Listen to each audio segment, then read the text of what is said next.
What's up, guys? It's the ruler of Random Land here. Check out this frame I got. Now, I ran into the problem with my GoPro.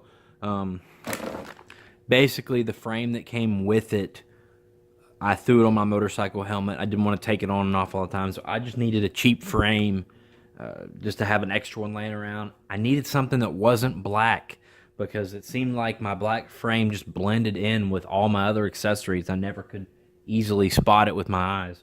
So couldn't really find any reds or blues like I wanted, but I found this Digi Camo. Ooh, that was close. I found this Digi Camo setup, which is substantially brighter.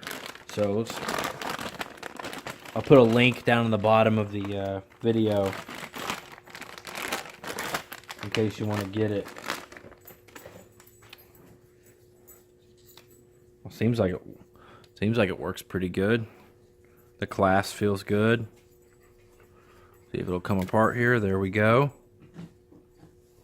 It's got your like rubber seal right there to keep it tight. But I brought my GoPro out here to. I didn't even realize it came with the clip too and a bolt to match. So that's all pretty cool. But brought my GoPro out just to see how well it fits here.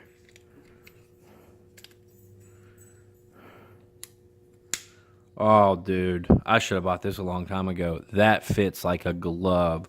The clasp on my OEM GoPro one is like super hard to use. I gotta like pull up on it real hard. This one's buttery smooth.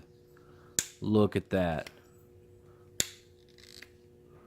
Works great.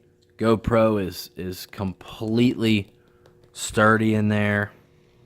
You can still see it does have protection, but yet you can still see the screen. No, that's not a crack in my screen. That's just a crack in the screen protector. The bolt seems to turn really well.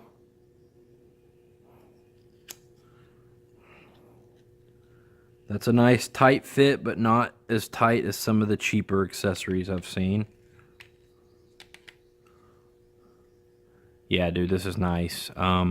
I would recommend you grab one of these. I think this was $9.95 Prime. You really just can't beat it, guys. I'll put a link down below. Thanks so much. I'm going to have plenty of other GoPro unboxings and reviews and random crap because that's what I do on this channel. Hit me up with a sub. Maybe hit the bell. Anything new to help. Thanks so much, guys. Later.